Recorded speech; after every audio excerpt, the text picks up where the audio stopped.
Olá a todos, eu sou a Daya do Yoga Sentado. Nesse vídeo eu gostaria de falar um pouco sobre o que significa, na verdade, levar uma vida de yoga, o que significa ser um yogi, né? Eu sempre falo que o yoga vai muito além dessa prática física, das posturas, da flexibilidade, né? De tudo isso que nós vemos na mídia, ou até mesmo de uma certa espiritualidade um pouco superficial, né? Mas então o que seria esse além, né? Se vai para além disso tudo, o que é o além?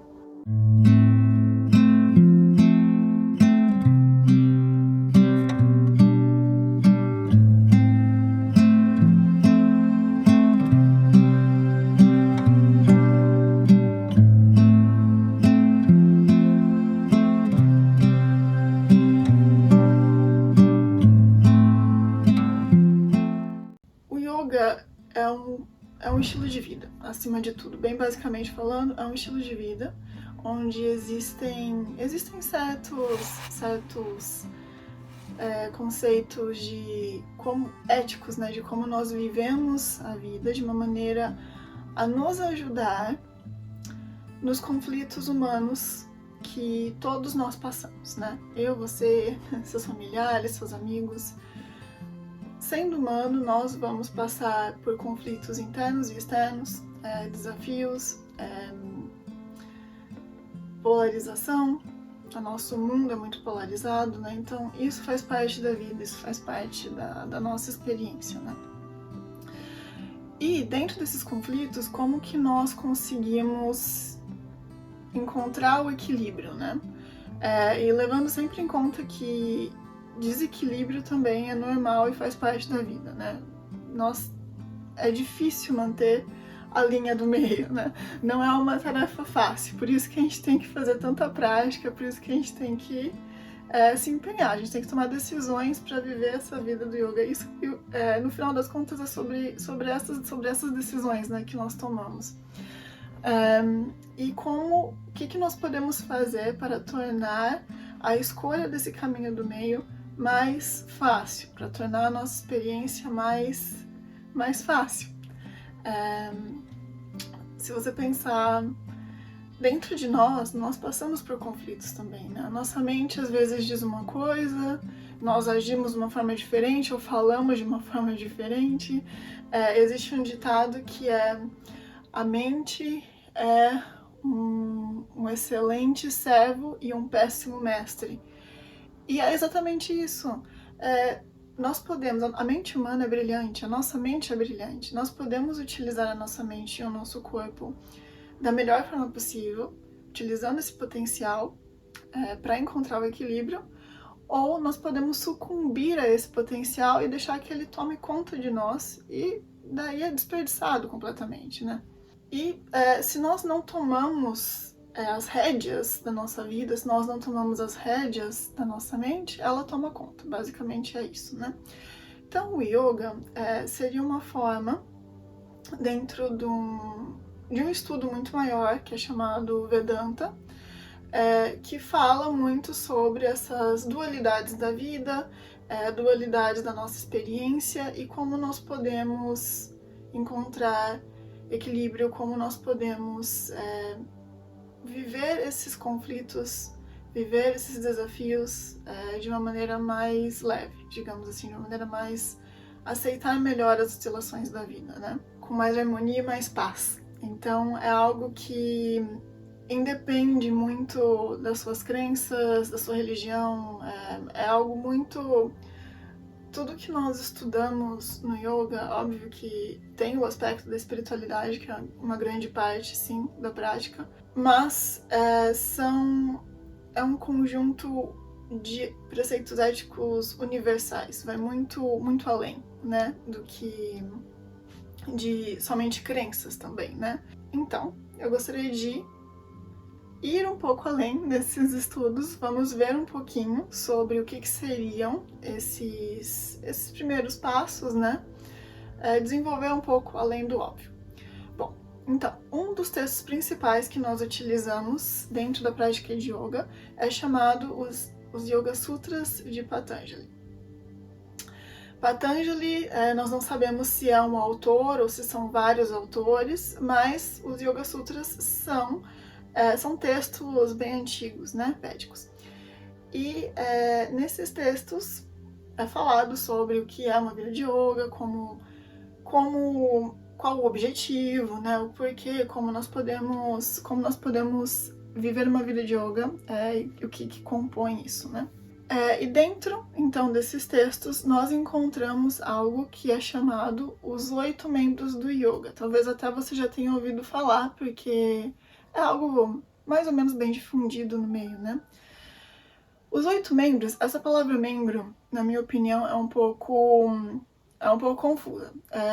Sim, faz sentido, mas também é um pouco abstrato, né, de se entender. Mas, utilizando essa ideia de membros, pensa no nosso corpo. Né? Nós temos mãos, nós temos as pernas, os braços. Os membros do yoga não é um passo a passo, não é um... de uma certa forma, mas não seria eu preciso passar pelo passo 1, 2 e 3 para chegar no 4, no 5º, no 6, né? É mais uma ideia de unificação, né? Então, nós temos os braços, as pernas, e todos esses membros são importantes, têm as funções deles e estão conectados por um centro, que seria o tronco. Né? Nós também podemos utilizar o exemplo de uma árvore, né? Uma árvore que tem o tronco e os galhos que saem para as laterais, que seriam os membros, e tudo faz parte de um centro, né? De um quórum. Então, todos esses membros são muito importantes e são parte de uma mesma coisa, são separados e juntos ao mesmo tempo. Quais seriam esses membros? Eu não vou entrar em detalhes em cada um deles, senão vai ficar muito extenso. Ao longo dos próximos vídeos eu vou falar sobre separadamente, mas só falando rapidamente, dando só a lista dos membros, né? O primeiro seriam os yamas. Os yamas seriam a nossa relação com o ambiente externo. Daí depois vem os niyamas, segundo membro, que seria a relação com nós mesmos, né? Depois disso vem o asana. Asana seriam as posturas, né? As posturas físicas do yoga, a parte do exercício físico. Depois vem os pranayamas, que seriam os exercícios respiratórios, o controle da respiração. Depois do pranayama nós temos o pratyahara. Pratyahara seria a abstração dos sentidos. Novamente, sem se preocupar muito, eu vou só citar e mais pra frente eu explico melhor cada um deles.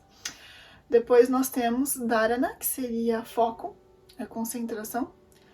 Dhyana, meditação, e por último, o último membro seria o samadhi, que seria uma união com uma consciência mais elevada, né? Um entendimento de que existe algo mais elevado dentro de nós, né? E então, começando do início, começando pelos yamas, seria essa relação com o ambiente externo. Os yamas têm também vários preceitos dentro deles, então eu vou começar com os primeiros. O primeiro seria o ahimsa, que é a não violência. Então, como eu comentei no início do vídeo, a minha ideia aqui é para nós irmos além do óbvio, além da superfície, né? Então, quando nós pensamos sobre violência, não violência,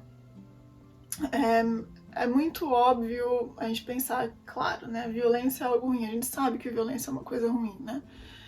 Mas o que mais está dentro dessa ideia de ahimsa, de não violência, de não causar violência, né?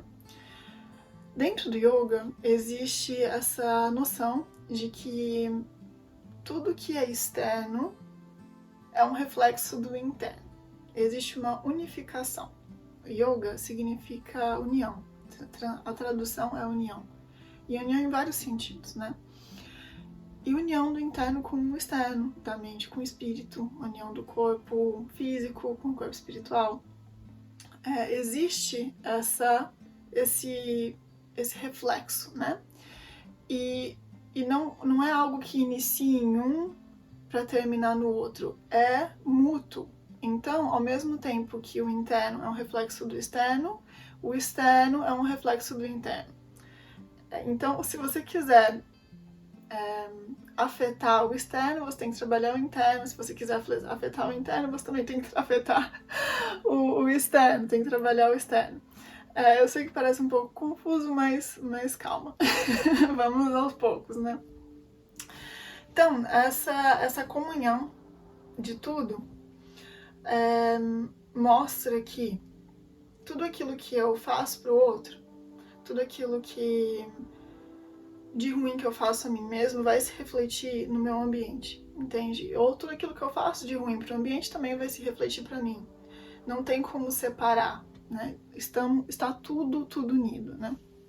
Então, nesse sentido, já dá para ir um pouco mais profundo com essa ideia da não violência. Então, quando nós ganhamos o entendimento de que se eu fizer mal para algo, ou alguém, ou algum ser vivo, ou o planeta, eu estou me prejudicando também. Então, não faz sentido nós realizarmos esse ato de violência para algo externo, se é algo que vai nos afetar diretamente.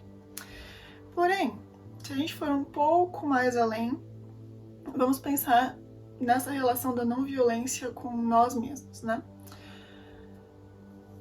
Olhando para os atos de violência internos, então, por exemplo, pensamentos que nós temos pensamentos destrutivos com relação a nós mesmos, né? Ou uma baixa autoestima, tudo isso são formas de ferir a nós mesmos, de uma certa forma. O ahimsa está diretamente ligado à prática da compaixão para consigo mesmo e para com os outros, né? Então, todas as críticas internas e externas estão conectadas. Quando nós criticamos o outro, é um reflexo daquilo que a gente rejeita ou critica em nós mesmos, né? Então, se a gente para fazer essa análise e pensar nas pessoas ao nosso redor, ou pessoas na nossa vida que nos irritam muito ou que causam algum tipo de reação interna, é interessante a gente pensar por que essa reação está acontecendo. De onde que vem isso? Será que é porque aquela pessoa tem alguma característica que eu gostaria de ter? Ou será que é porque é uma característica que eu tenho, mas eu reprimo? Não é mesmo? Isso é uma forma de utilizar o ahimsa para o autoconhecimento. Então, o que o outro faz, o que me irrita no outro, é um reflexo do que me irrita em mim mesmo. Aquilo que eu falo sobre o outro diz muito sobre mim, sobre as minhas inseguranças, sobre as minhas sombras. Então, como que nós podemos utilizar isso de uma maneira mais prática, né? Como nós podemos colocar esse preceito de uma maneira mais ativa nas nossas vidas. Então, essa prática de reflexão, fazer essas perguntas, observar quando algo nos irrita, observar quando questões são trazidas dentro de nós, são ótimos indicativos da nossa relação com nós mesmos. Mas também, quando nós, por exemplo, formos fazer algum comentário destrutivo ou uma crítica de alguém, né, nós podemos, ou algum comentário de maneira geral, nós podemos sempre passar por aquele teste das peneiras de Sócrates, né? Então, nos perguntar, isso é necessário? É útil? É necessário que eu faça esse comentário? É verdade o que eu estou dizendo? É bondoso? Faz sentido, né? Fazer esse tipo de comentário? E por que eu tenho a necessidade de fazer isso, né? Essa é uma ótima forma de aplicar o ahimsa na vida real, fazer esse tipo de reflexão. Existe uma história budista que fala sobre o sofrimento e que o sofrimento vem em duas flechas, né? Então, a primeira flecha seria o evento em si. E a segunda flecha é como nós lidamos com a primeira flecha. Então, a primeira flecha é inevitável, faz parte da vida, né? Então, ela vai acontecer e ela independe de nós, muitas vezes. A segunda flecha, como nós vamos lidar com esse infortúnio, como nós vamos lidar com esse obstáculo, esse desafio, é o que vai definir se nós iremos manter um caminho de equilíbrio ou se nós vamos ruminar nesse sofrimento, prolongar esse sofrimento por um tempo maior do que precisaria, não é verdade? Então, se acontece algo, essa segunda flecha, lembre sempre que essa segunda flecha é a nossa escolha. Nós podemos ruminar nesse sofrimento por horas, por dias, por meses, por anos, ou nós podemos tomar um outro caminho, aprender a olhar para esses infortúnios, aprender a olhar para a nossa dor e aceitar, saber que ela faz parte da nossa experiência, saber que entender que faz parte de nós sentir dor também, e trazer compaixão para nós mesmos. É assim que nós suavizamos um pouco esse sofrimento.